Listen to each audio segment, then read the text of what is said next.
Good morning, good afternoon, good evening, ladies and gentlemen, wherever in the world you are. We've got a fantastic panel for the next hour around the future of institutional blockchain.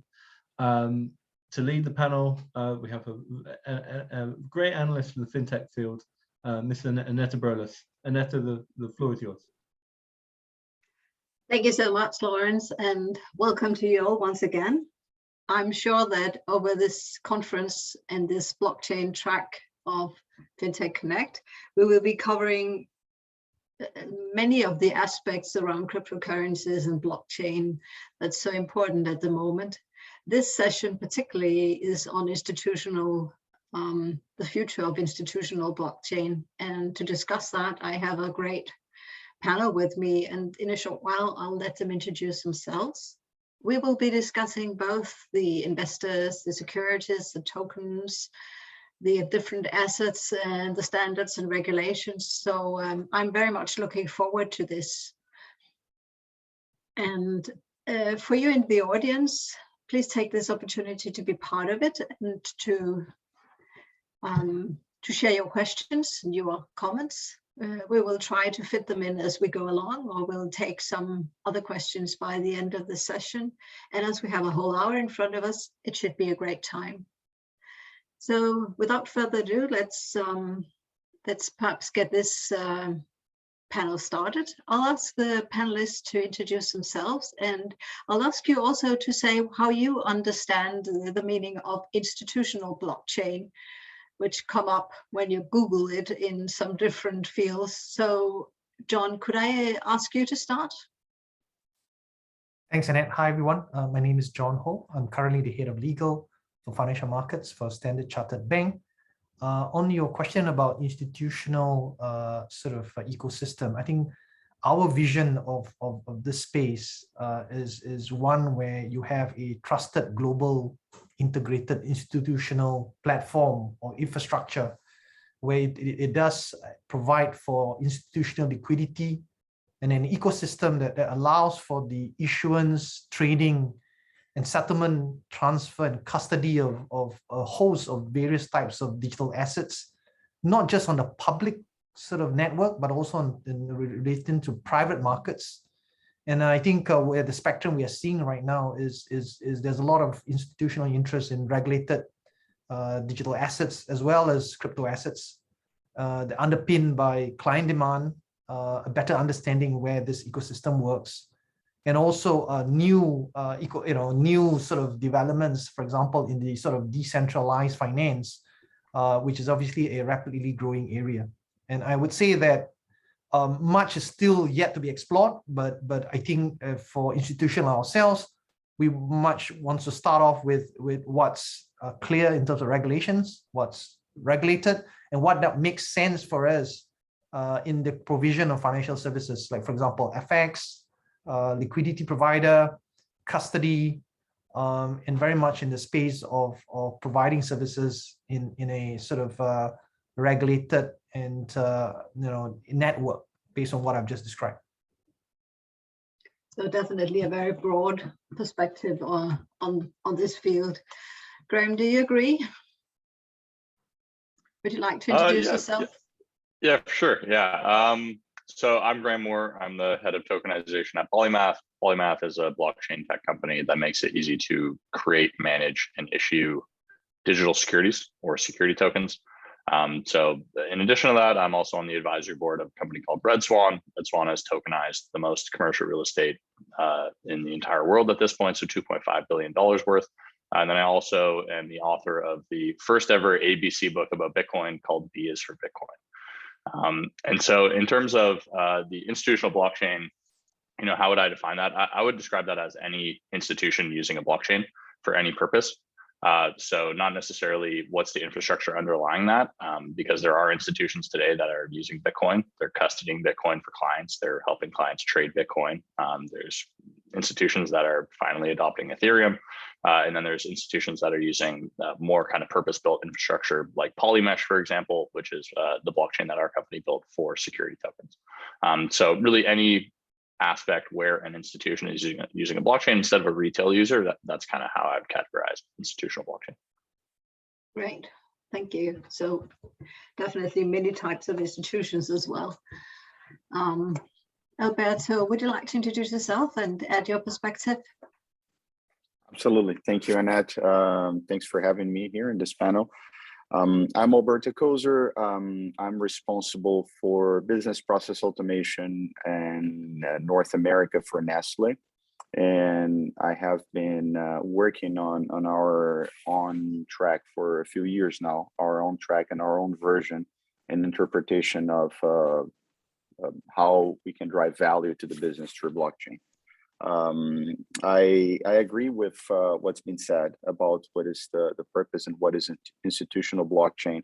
What I would add to what it's been said so far is that for me, institutional blockchain is about defining clear and concise business value out of blockchain based on the different possibilities of blockchain.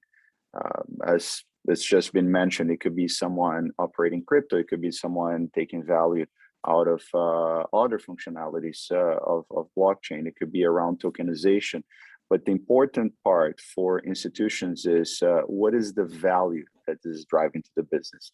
Is this something that it's improving on a similar value that they have on the non-blockchain technologies that they're exploring or systems that they have today? And probably that's the most interesting quest that we have on blockchain today, which is answer the big question that people used to joke about many years ago was that blockchain is a solution looking for a problem to solve. And you know, as the technology matured and many use cases have been tested, many have failed. I think that that is no longer a question, and how you use that to drive value to your business. It's probably what makes sense when you talk about institutional blockchain. Great. And lastly, Keith. Hi, good morning or afternoon, everybody, and thanks for the opportunity to speak. So Keith Bear, I worked for IBM for many years, ending up leading financial markets, and the last few years of that, a lot of work in blockchain, specifically in financial markets. Now I'm a fellow at the Center for Alternative Finance at the University of Cambridge. You may be familiar with our Bitcoin electricity consumption index. My focus is, our focus collectively there is on the climate impact of crypto assets. The DeFi world, how can we better map that to increase transparency and alternative monetary systems such as stablecoins and CBDC, central bank digital currency, for which I sit on the Bank of England's CBDC technology forum. Obviously, so much has been said on institutional blockchain, there isn't very much more to say, but I would just add one comment, which is in my time at IBM, one of the projects I was working on was, which is now has been in production since 2018, is CLS Net, so CLS Continuous Link Settlement. It's the main global settlement mechanism for foreign exchange in the institutional market. That has been in production since 2018, as I said, using blockchain for netting for those currencies which CLS itself doesn't support settlement for. So I've been able to increase liquidity and reduce costs. It went live initially in 2018 with Morgan Stanley, Goldman Sachs, and Bank of China. So my only point is that there's a significant benefit in blockchain technologies, independent of what we've been talking about in terms of tokenization, et cetera, and the crypto assets as an asset class, et cetera. Just the pure technology itself has value in terms of being able to streamline and make more efficient traditional financial markets infrastructure, besides inventing new infrastructures, which is obviously what we're seeing at the moment. So perhaps starting backwards with you, Keith, as I think that many of the questions we're going to touch upon today will be relevant for most of you. Where do you think we are as a status? Because for me, when I listen to you, it just sounds like very much of sort of, I wouldn't say an emergent market, but still we have good cases and we have good ideas and great visions. And like you say, Alberto, in the end, it all comes down to realizing a business value from using this different type of infrastructure and these different types of tools. So where do you think we are with institutional blockchain at the moment? I think a very exciting place in many respects. So in many respects, I think we're at a cusp for various reasons. I mean, clearly the crypto asset world has been exploding, a lot of that driven in earlier times by retail interest, retail speculation, and obviously over the last year, 2 years maybe, institutional investment has come in at a much greater extent, and that in large part has been facilitated by new regulated entities that are able to provide the kind of services, the market infrastructure that's required, and new financial products, be they Bitcoin ETFs, for example, as initially launched using futures, the futures market by ProShares, for example. Only a couple of days ago, Invesco launched for Europe their ETP for Bitcoin. So there is a lot of new opportunities in a regulated environment to be able to, for institutions to have exposure to the crypto world. And also the market infrastructure is maturing at a high rate. I mean, only I think a week or two ago, SDX, the Swiss digital exchange, went live. This is a subsidiary of the main Swiss exchange 6. Very interesting structure, having a bond that was issued in partnership with a number of local banks, including UBS and the Cantonal Bank, if I remember. So very interesting model where there's a traditional bond issuance alongside a tokenized bond issuance, the two being kind of interchangeable, and token obviously going through the SDX market infrastructure. And obviously we're seeing many other exchanges that are now launching digital exchanges, such as TDX, the Thai digital exchange. JPX recently launched their new subsidiary focusing on that area. Nasdaq likewise has been demonstrating their technology to facilitate this as well. So the market infrastructure is maturing. The custodians are obviously very active. So Boni, Fidelity, and others very active in the digital asset space. And we're beginning to see the early stages, I think, of what that really means as we're getting, well, I'm sure we'll be talking about DeFi later, but how these two worlds of DeFi and the new maturing interest in institutional activity within the blockchain world is really going to come together. So this was the first take on where we are with this at the moment. I'm sure you others have comments as well. Graeme, how do you think, seen from the infrastructure provision perspective? Yeah, I think we're still very, very early. So at Polymath, we sort of spearheaded the term STO back in September 2017, or actually maybe even before that, kind of in the summer of September 2017.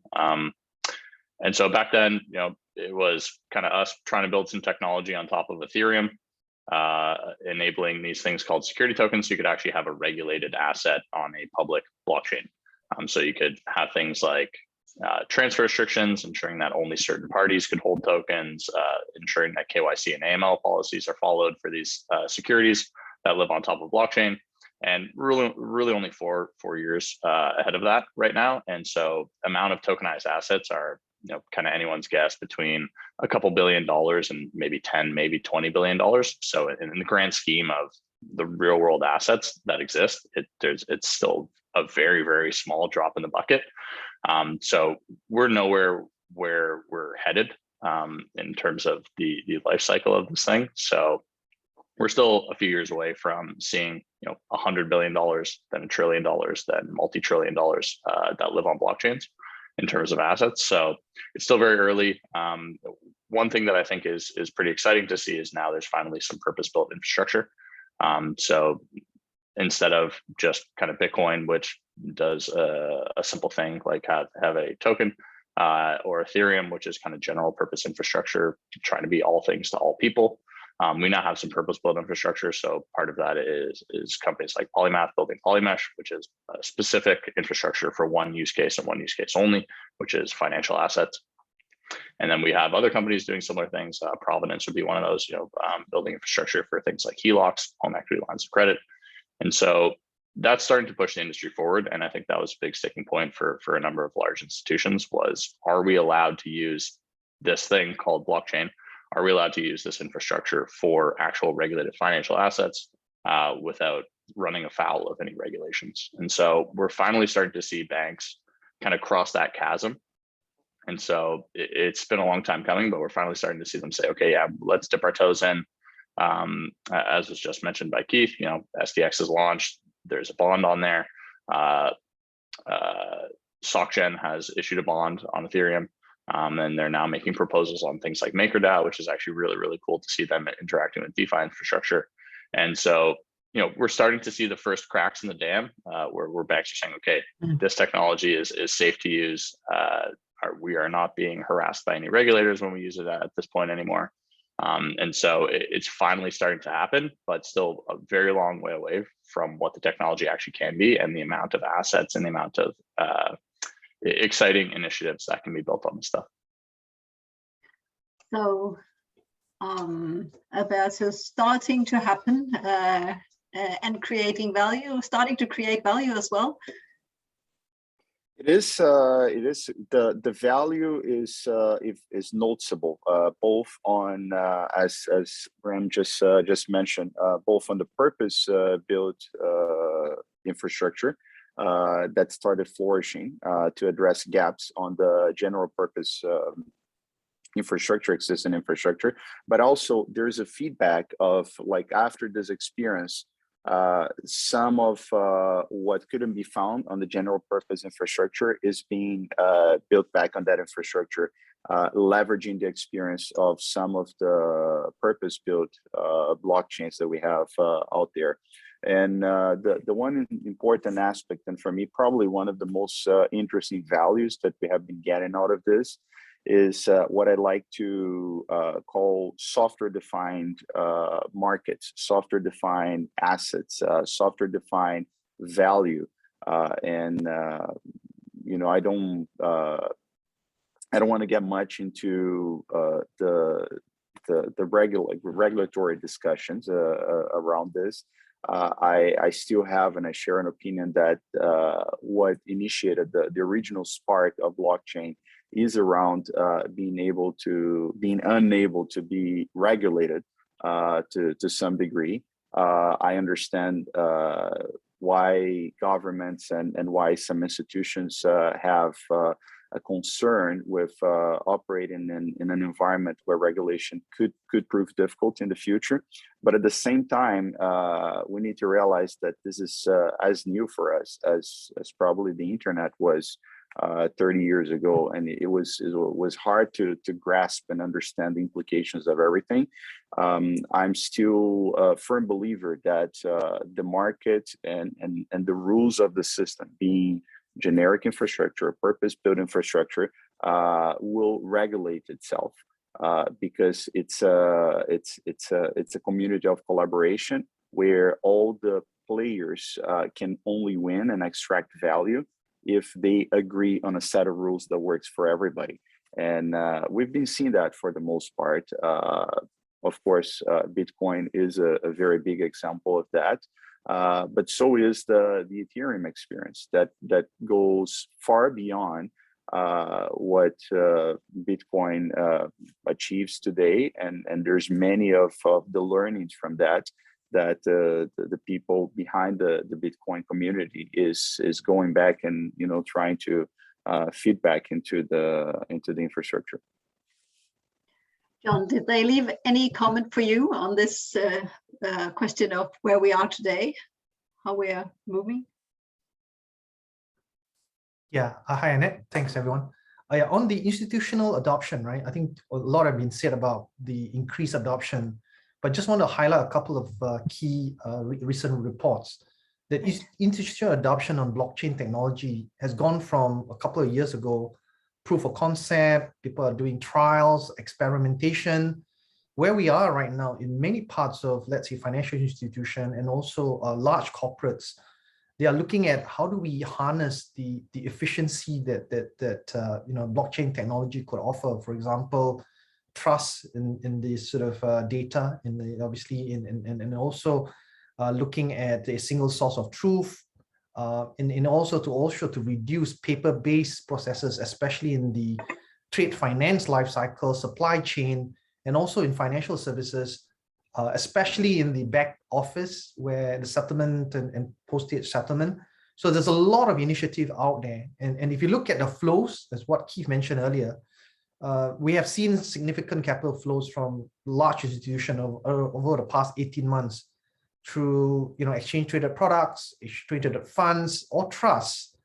And if you look at the market cap of a lot of digital assets, including crypto, it's already exceeding $2.5 trillion, 250 billion locked in DeFi protocols, And for institution looking at the blockchain technology investment, that number runs into billions of dollars right now. So the efforts we see in terms of where that is heading, three main sectors that obviously in the context we see is financial services, energy and natural resources, supply chain, food and agriculture. These sectors are enjoying huge adoption, growth in this supply chain model. And I think the other thing that's important right off the back of COP26 is how do we use technology to drive the transition to low carbon economy, because you cannot do that without technology alone. And I think one of the technology they're looking at very closely is a blockchain technology. And I think a recent study have shown that 2/3 of the enterprise blockchain startups are also trying to address United Nations Sustainable Development Goals. And increasingly people are being aware that when you create blockchain technology, you need to align with the United Nations Sustainable Development Goals, your green strategy. And I think people are getting more sensitive towards sort of what sort of technology are you doing, what's the carbon footprint, and how do you reduce your carbon footprint such that it aligns with the green agenda. So I think there's a lot being said. Now, the other thing that is also driving, at least on the financial services side, we see is the modernization of financial infrastructure. What do I mean by that? Parts of our sort of ecosystem, like for example, we're used to securities issuance, like STOs have been mentioned. We now have jurisdictions such as Germany and France and several major jurisdictions that have passed legislation to recognize the legal enforceability of a security done in a digital format. So that's being recognized on several fronts, and now we see an explosion of digital tokens that are used to be traditional sort of securities done on a global certificates. And the other thing is platforming, right? So increasingly exchanges like AXX, Hong Kong Exchange, there's been mentioned earlier, SDX, even in the US, CME, CBOT, they are also looking at how do we harness the technology to offer, or rather to replace some of the legacy system with respect to settlement cycle, making sure that we can achieve DVP, delivery versus payment, or real time. There's a project also recently led by DTCC, Project Ion, Project Whitney, and now there's a next stage where they want to, DTCC wants to digitize the private markets, because private market is ripe for digitization, then you can unlock value in this. So there's a lot to be said. And the other thing that's important, last but not least, but equally important, is the concept of payment, right? We see payment as just normal way of remittance. But the way that payment now can offer with smart contracts, with blockchain technology, and also digital identity is you can program money. So the programmability offers a lot of solutions and attractions to people where it offers a new area of sort of tools or investable classes that currently doesn't exist, right? So look at the DeFi world right now. There's a lot of financial services that are being offered, that are being replicating the traditional world. Having said that, we've seen the emergence of new financial market infrastructure that currently exists natively, but doesn't exist in the real world. So that shows you how fast innovation is. Now, obviously, that doesn't mean that it doesn't come with any risk. Like anything else, what is possible in a technology world needs to be sort of aligned with regulations, ensuring that where activities are part of regulated activities, regulators wants to make sure that you adopt the sort of mantra, same activity, same risk, same regulations. So you definitely point to some important areas of value, including driving business and including a better infrastructure and including new types of assets that can be available in different ways. So lots of value in development here. There's also a question coming from the audience that fits nicely with what I was going to ask you next. Do we have the regulation and perhaps the standards that we need to unfold this in a fast way, and are the authorities receptive to the ideas of blockchain, and we will come back a little later also to the whole question of decentralized finance in this respect. So do we have the regulation and the standards that we need? I don't know who would like to start here. I can Keith? Yeah, have a sure. first go. I'm sure others have a view as well. I mean, I think it is slowly moving forward. I was struck by MiCA or MiCA, depending how you wish to pronounce it, so the market infrastructure for crypto assets in Europe, for example, which is a very broad set of regulations that are going through the approval process at the moment and will apply to the whole of the EU 27, etc., when they do come into force.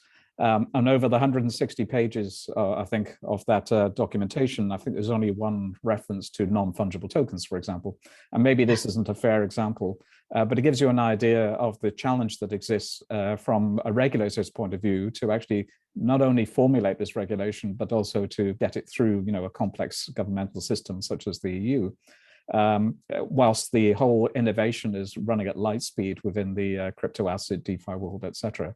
So I think there is a major challenge, and that lag is quite a big factor in all of this. But having said that, MiCA is putting in place a regulated landscape which potentially will attract quite a lot of crypto asset activity into Europe for those firms that want to play by the rules, have a legal entity, for example, and license with the authorities and according to what kind of activities they're performing. So that's all positive. But on the other side, there's been comments, for example, here in the UK, crypto derivatives are banned by the local regulator, and there's a debate about whether that is appropriate or fair. But obviously the regulators are very concerned about consumer understanding, transparency, education, etc., for consumers that are looking to gain exposure, especially with the amount of speculative activity that's going on at the moment. But on the other side of the coin, we've touched on the Bitcoin, for example, ETFs and ETPs, etc. So there are regulated and approved mechanisms to gain exposure. So whilst that may be attractive to the institutional side, there are opportunities to participate from the retail point of view without necessarily getting into dark waters in terms of what's regulated or not. Yeah, I'll add to what Keith said there, where it depends, right? So it depends on what regulator you're talking about. And so in the EU, at least from what we've seen with kind of the regulated asset space, they've been far and ahead, much better than almost every other jurisdiction that we've seen at this point. And so how things are moving in the US is today pretty much still, sure, yeah, go ahead and build that. Maybe we'll sue you later. That's kind of been the SEC's approach. And so it's really hard to get anything meaningful done, especially when you're talking to the Goldmans, the JP Morgans of the world, when those large institutions who care a lot about their reputation and ensuring that they're on the right side of regulatory lines, them hearing, yeah, sure, go for it, but maybe you'll get sued, is not an area where they can play ball. So that's been sort of disheartening to see from the US. And then also in terms of the SEC not approving a spot-based ETF for Bitcoin has been very, very strange at this point. I think one firm is suing them. I think I saw on Twitter yesterday. So, that'll happen. And then eventually they'll approve one and say, okay, yeah, we'll approve this ETF thing. But yeah, in terms of what we've seen in terms of regulators, the EU has been really great. And I think that's where we're going to see the majority of innovation take place, as we have seen, as I mentioned, with things like SocGen participating in governance proposals with MakerDAO. We have not seen a bank of that scale do anything even remotely close at this point with a public blockchain like that. And so I think the EU is kind of winning the race at this point. Just to add to the mixed discussion, I think there are two things we need to bear in mind. One is the technology that underpins some of these sort of digital assets or crypto assets. What I mean by that is the distributed ledger technology or the blockchain technology, because these two things are not the same thing, right? Some people are sort of trying to link the two. Obviously, a lot of the digital assets rely on cryptographic technology, and also distributed ledger technology or blockchain. But the technology itself, you look at, let's say in Europe, the European Commission just very few days ago have approved a pilot regime where, sandboxes that they call it, or pilot regime in Europe, they call it, and could be trial for financial market sort of initiative. So now they recognize that, look, this technology is here to stay. right? They want to look at pilots projects to enable innovation in this area, especially in financial markets. So that's a plus, right? If you look at UK through the FCA have sandboxes where you have regulatory sandboxes, digital sandboxes that sort of promote innovation for sort of fintech firms or even financial institution within a safe space to trial and experiment some of the innovative solutions within a certain limited period of time. In the US, they're obviously looking into this area as well, trying to see whether similar approach like Tech Sprint, Innovate Lab to sort of provide the sort of nursery or hubs to nurture some of these technologies. So if you look a couple of days ago, the BIS has set up the New York Innovation Center as well, precisely because they realized that there's a lot that could be had in terms of looking at working together with regulators and the private sector to create innovation in this area. So I would say that technology in itself, I think if it's in the right technology within the right sort of ecosystem, most regulators would encourage that within means, obviously. But if you look at the types of digital assets, not all digital assets are treated the same. For example, on a high level, you have cryptocurrencies, as mentioned earlier. With respect to retail, quite a number of jurisdictions obviously wants to protect retail investors. Therefore, there are restrictions or prohibition on advertising, marketing. But if you look at the institutional play, KVAT, MTOR, investor protection is less of concern. And then there are other types of tokens out there. Stablecoins, you got central bank digital currency right now that is in focus. And then you have security tokens that increasingly a representation of a security in a digital format. And I think the other latest innovation we see is how do you capture carbon offset and carbon credit allowances? So there is emergent digital tokens out there that represent carbon credits and carbon token. So obviously these are new. It calls into question, how is it treated? Is it property? Is it intangibles? Is it an asset that's capable of being securitized? These are novel issues that obviously, policymakers, and also firms that are involved in it are very much focused in terms of how do we sort of build this ecosystem and how do we sustain this ecosystem within the realms of legal and regulatory framework. Great, John. I'll come back to you, Alberto, because I think you probably had a comment as well. But I think, John, you just unknowingly answered a question from the audience, which was to give some examples of the use of the blockchain, institutional blockchain in finance. And I think you already mentioned both payments and CBDCs and security tokens and a number of areas. So I think we can add examples as we go on, because this is a good question. I mean, if we don't understand from a lay perspective what the use of all this potential is, then surely it'll take some time to get started using it. Alberto, would you like to comment also on the regulation and standards before we move on? Absolutely. I think I'm a little bit of the dissenting voice here when it comes to regulations. And I hear what Graeme mentioned about the SEC saying you do what you want to do and we'll meet you later. And also understand how that makes the traditional players very uncomfortable with the market in general. But my comment on that, besides everything that's been said, is that we're talking about innovation at a scale that's never seen before. And trying to set rules and boundaries on innovation, it's a disservice to innovation in general. And history has had multiple opportunities to show examples of how that could kill innovation or delay innovation by many years, if not a decade, if not decades. Also, when we think about innovation and blockchain, certainly it's one of the greatest innovations we've had in, I'll say at least in the last 15 years.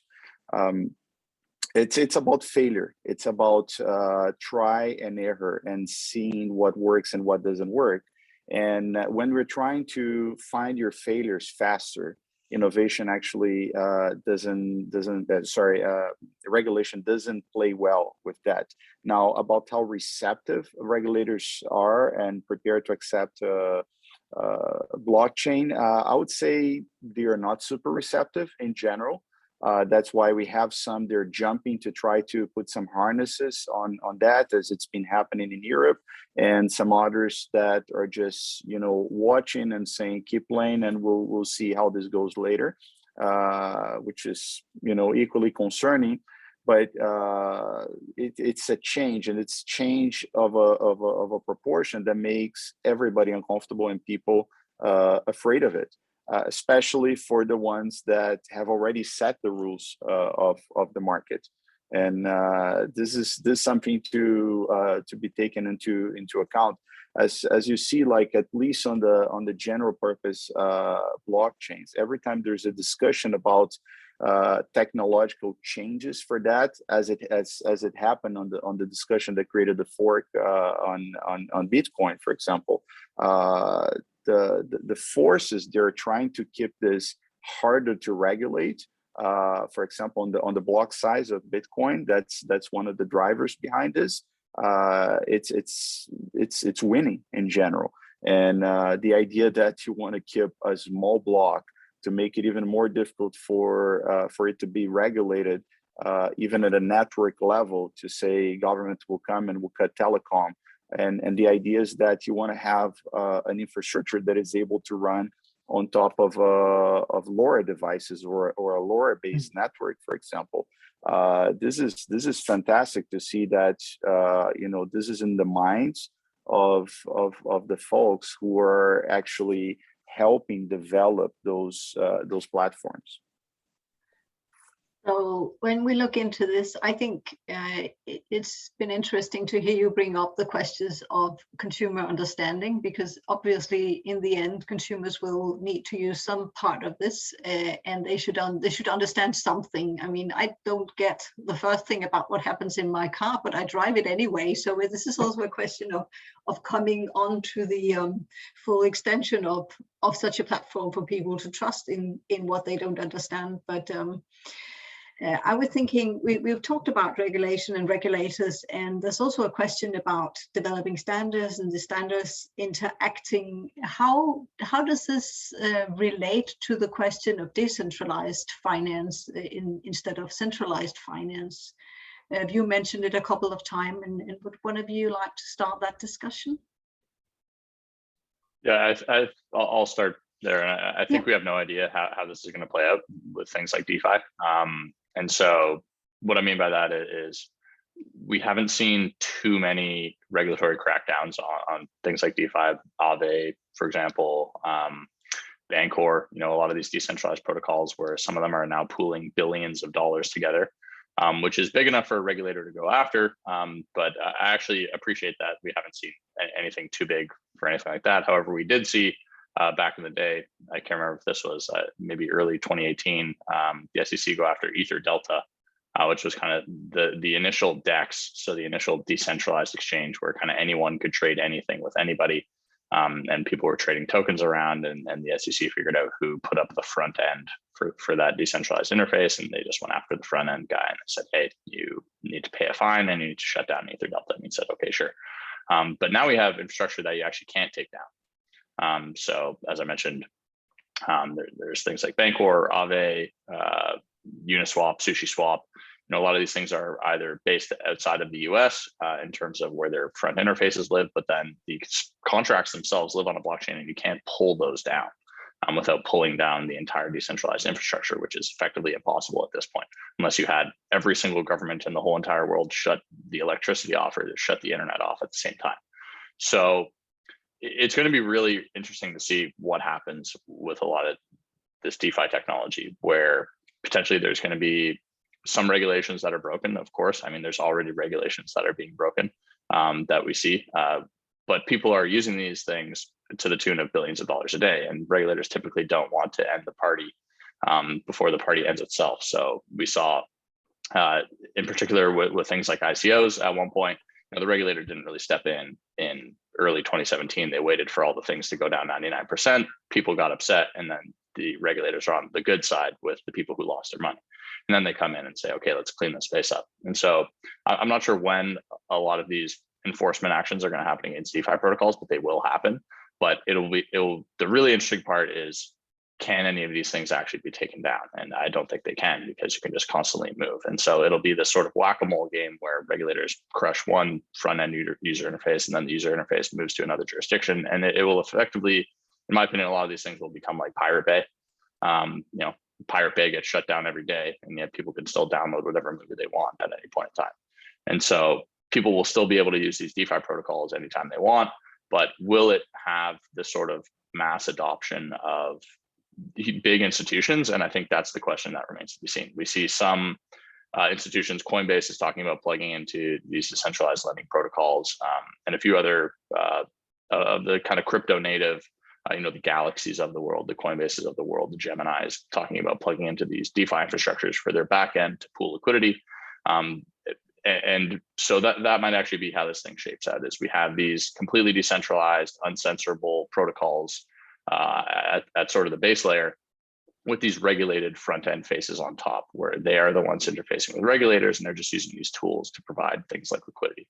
And so I think that's going to be really exciting to see, and really looking forward to kind of how that shapes out. So basically, I'll let you comment, Keith, because you brought up the DeFi as well. But I was just thinking this. So basically, with regard to, so this is about regulation, but it's also a question of standards. So we will see the battle over standards developing, like we've seen it in other fields as well, and somebody winning probably in the end. Yeah, but just to add to what Graeme was saying, I mean, on standards, by the way, there's obviously industry organizations like Global Digital Finance. They have a DeFi working group, for example, the GBBC, Global Business Blockchain Council, etc. So there are standards coming out from these industry associations, but obviously not very much from a regulatory point of view. The point I was going to make is that, whilst DeFi is in theory decentralized, there are still many elements in many protocols which actually still have a degree of centralization. And for example, in terms of the distribution of tokens, governance tokens within the DeFi protocol, and access, privileged access to be able to change the contracts and so on. And this was, I think, picked up by FATF, the Financial Action Task Force, that published in the last couple of months their view in terms of this subject. And they're making the point that whilst the protocol itself may be decentralized, individuals within it may have a disproportionately large amount of the responsibility in terms of how the protocol operates, and therefore may be construed to be a crypto asset or virtual asset service provider, and therefore the individuals may be come under the auspices of the regulatory treatment. So whilst the technology and the smart contract code, etc., may not be something that's easily regulated, the individuals who are primary in terms of creating and facilitating and running, they potentially have some sort of exposure. So that, I think, is the direction of travel, that whilst the technology may be safe, the individuals may still find themselves under some regulatory scrutiny from that point of view, which I think is, again, fascinating. The other comment, we talked about MiCA a little earlier in Europe. MiCA, as I said, has a very broad coverage in terms of crypto assets, and does mandate the need for a legal entity in order to transact within Europe. So obviously from a DeFi point of view, there may not be a legal entity. So that would imply, therefore, that those protocols would then be breaking the EU regulation at that point. And again, what that means in practice, I think we'll have to find out when MiCA comes into force. So I think that the time is flying a little here. So I think we should move into a bit of shorter comments. Graeme, did you have a... I was just going to say for 1 second on Keith's point, where everybody's really excited about DAOs right now, distributed autonomous organizations. I think what DAOs are going to realize, they're individuals, and they can be sued for their entire net worth if they do something wrong. And so they're actually going to realize that they need a corporate structure. And so a lot of these DeFi protocols too that have decided to become DAOs with governance tokens, once the kind of CEO or lead developer gets sued for their entire net worth, they're going to realize, oh, wow, we should have just made a corporation. So I think that that's something that's going to happen. I don't know exactly how a DAO will kind of plug into the corporate structure, but they're going to realize at some point that corporate structures are there and they've been useful for hundreds of years for a reason.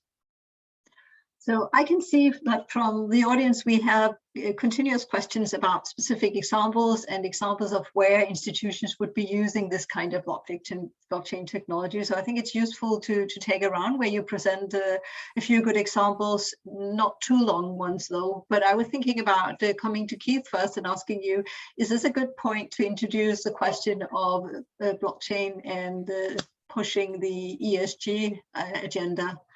And some of the work perhaps that the UN is doing as well. Sure. I mean, obviously we talked a lot already about the institutional interest in crypto assets as an asset class, but obviously the other big trend going on at the moment is ESG, and in particular the kind of environmental elements as it applies to crypto assets, most notably Bitcoin, because as we all know, the very large amount of electricity that is consumed in terms of Bitcoin mining. So you may be familiar with CBDCI.org, I think, Cambridge Bitcoin Electricity Consumption Index, which basically is our, I think, largely a global standard now in terms of the amount of electricity that's being consumed. Last time I looked, I think it was between around the size of the Netherlands, for instance, in terms of equivalence. We give a large range of comparative information, as well as caveats in terms of the model itself that we use. We're having a lot of interest, therefore, from institutional asset managers and custodians that are increasing their exposure to crypto assets with their clients, but need to understand what the ESG consequences are in that respect. So we're in the process of launching, hopefully by the end of the year, an extension to the model to be able to give an indication of the percentage of renewable energy that's being used. This is a big change because of the Chinese crackdown on Bitcoin mining and the migration of most of that mining, a lot of that mining, to the US and Kazakhstan in particular. Again, you can see that on the mining map that we have.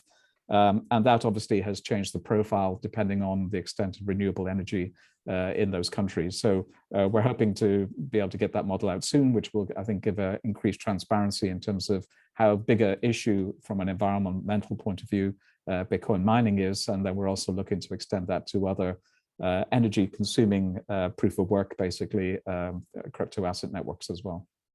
Great. Johan, is property another example? Yeah.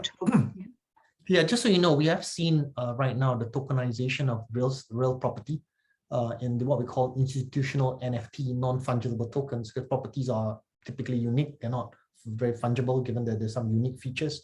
So we are seeing the concepts of tokenized properties. The other area of property is in the area of intellectual property. So if some of you have been going to OpenSea, there is a US patent right now. There's auction for about in excess of $7.5 million that gives you the right of ownership to a US patent. So I'm saying we are increasing seeing the tokenization of real life value and across a spectrum of assets. You have your traditional financial assets, for example, bonds, equities, loans, structured products, funds, and obviously now also different forms of alternative forms of money, commercial bank money, stable coins, and then most recent interest is on central bank digital currency as well. So back to your question of tokenization of property titles, as I mentioned, patents, you're talking about also now the digital avatar, right? So I know this topic is not about that, but there's a lot of focus right now. How do we create a digital value that doesn't exist in the real world, but more in the metaverse world? So if you look at the likes of Facebook, NVIDIA, Microsoft, Google, everybody is looking at how do I create something that is of value, but doesn't exist right now in the real world, but does carry a financial sort of value that hopefully could be tokenized and could be owned. So that itself would increase the velocity of digital assets or digital money, where currently you're not limited by the kinds of real life assets that exist in this world. You're limited by your imagination. Obviously, you are also restricted by regulations. But I think this is an exciting space because, where innovation lies, you could potentially create something of value that people want to keep, people want to trade, people want to custodize. And I think we're into a very exciting world where you got to have innovation, but at the same time, you got to make sure that it's done in a proper way, in the right framework. Great examples. Alberto, would you like to add a few as well? I would just like to add and make a point with what Keith mentioned about the role of big players, right? And it was a very interesting comment, and it's a reality. We have these big players in the ecosystem that, right, wrong, or indifferent, they have the potential to affect the system and manipulate some of the rules of the system. As Graeme said, those as individuals, they are still subject to the laws of the jurisdictions where they are. Whether that will be enforced at some point in time, it's yet to be seen. We don't have a backtrack of like big cases where those have been brought to light. But at the same time, this situation with the big players and whales is a byproduct of the way especially Bitcoin has been created and has been bootstrapped, and how people have been incentivized in the beginning. The only difference is that at the beginning, because of the complexity of the technology, not many people decided to invest time and their own money and efforts and electricity bills to be players. So that's why we're left with this. But as we see newer projects coming on, my observation and data has been pointing that we have less and less of these players, and it's starting to even out a little bit as time goes and adoption grows in scale as well. These are very fantastic points, because this is also going to be a global market. So it's nice to talk about regulators sitting in their own small spots, but like Graeme said, people can surround that in very easy ways. It's already been a real pleasure to have you all here, and I think that while there's still time left, I'd like to sort of let you end on your own note about where you'd like to see this go. What would you like to be? What's your vision of the future of institutional blockchain for the next few years? Before we end, so who'd like to start this? Okay, let me start then. I mean, from an academic point of view, we get schooled in not speculating and focusing on facts and trying to, do everything from an empirical point of view. So I do need to be mindful of that. However, I think to a large extent, obviously, as an asset class, what we are seeing in the crypto world at the moment is probably going to be here to stay. I think we are going to see increasing regulatory clarity, as we talked about before, and the multiple examples of that. And that will make a difference, I think, because institutions will increasingly come in, and the retail institutions behind them, the retail consumers behind them. Endowments are already happening, pension funds may be happening as the environment matures. So I think that will make a big difference. And the other point I think has already been mentioned about the metaverse. I think that's going to be fascinating as we see the huge amount of investment that's being made in that area, and the way that digital assets and tokenized assets will have a new future, and what that will actually mean in that environment. How will they be transacted? How will they be held? And what value they will have in a virtual world as opposed to the physical world we live in today. Yeah, I guess I'll go next.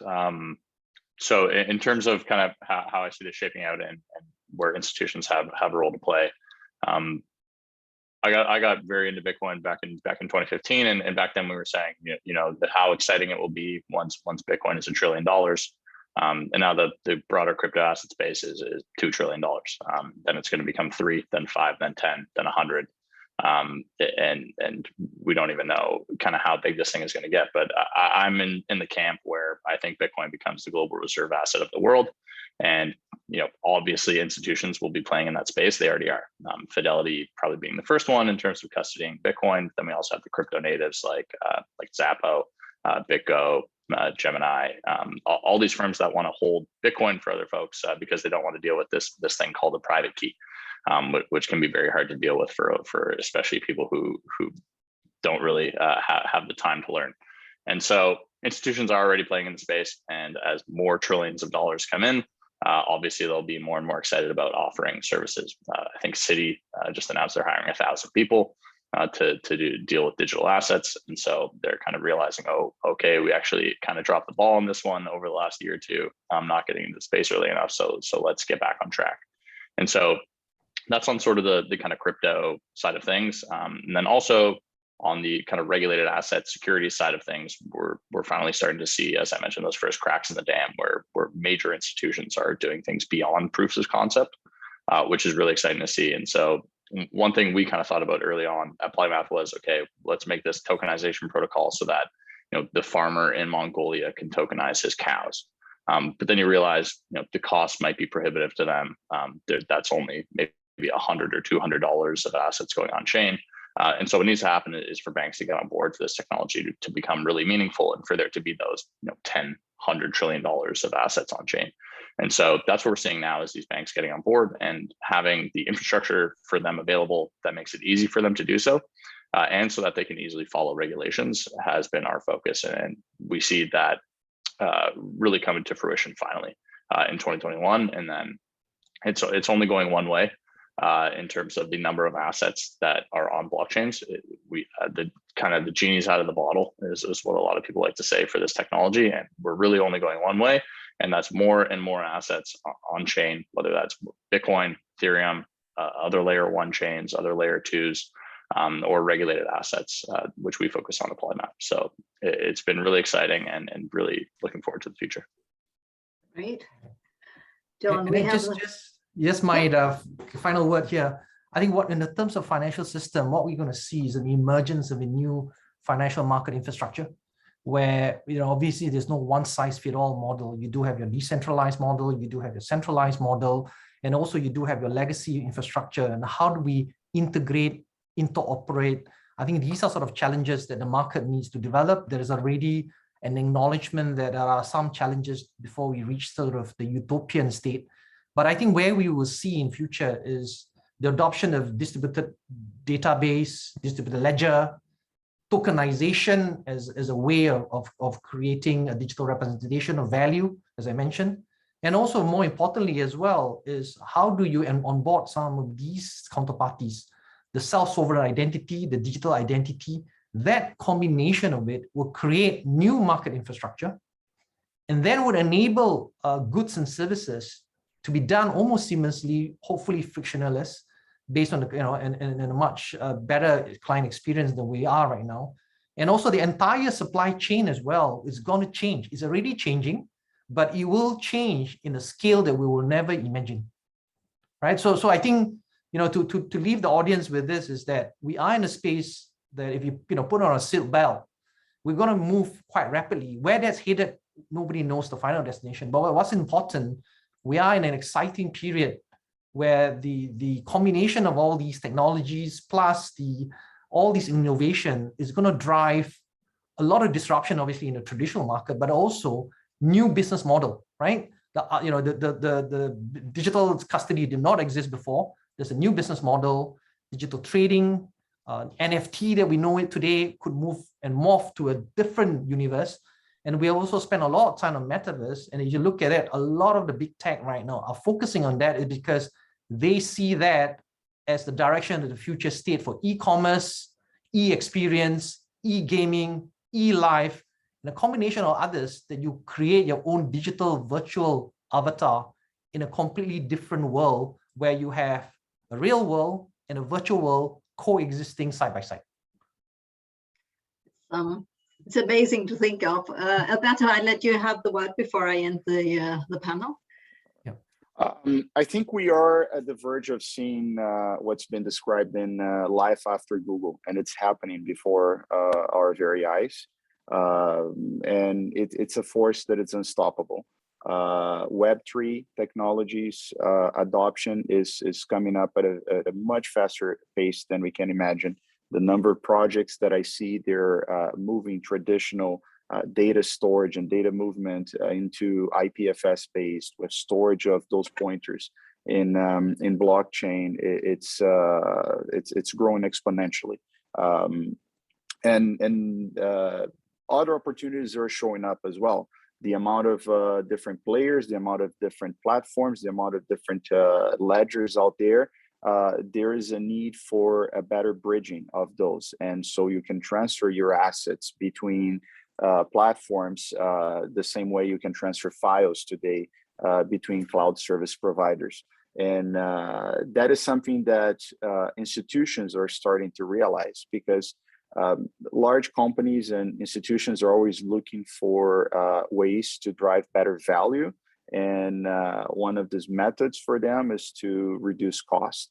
And there's nothing better to reduce costs than sharing the cost across a group of individuals that have similar goals. And this is what blockchain enables them to do. Being in DeFi, or being in digitalization of assets, or being in tokenization of assets, that allows for things that we were unable to achieve before. And this is a new and exciting future that's happening as we speak, and it's happening at a much faster speed that our minds can comprehend. So I got to focus on certain areas. That's an interesting message to close this, to focus on an area that it's that's closer to you, that has to do with your business, that has to do with your day-to-day operations, and go deep in that area to help develop that area, versus trying to understand the whole outlook of blockchain around you, and trying to leverage a little bit of everything. Thank you, Alberto. Thank you all for sharing all the knowledge that you have, and all the knowledge that we do not have yet. These are definitely exciting times, as they have been for a very long time in finance. For all the years that I've worked in finance, it's been an exciting world to be in, and it certainly still is. So thank you such a lot for taking part in this. It's been a great pleasure to have you. Thank you. Thank you. Thank you all. Thank you.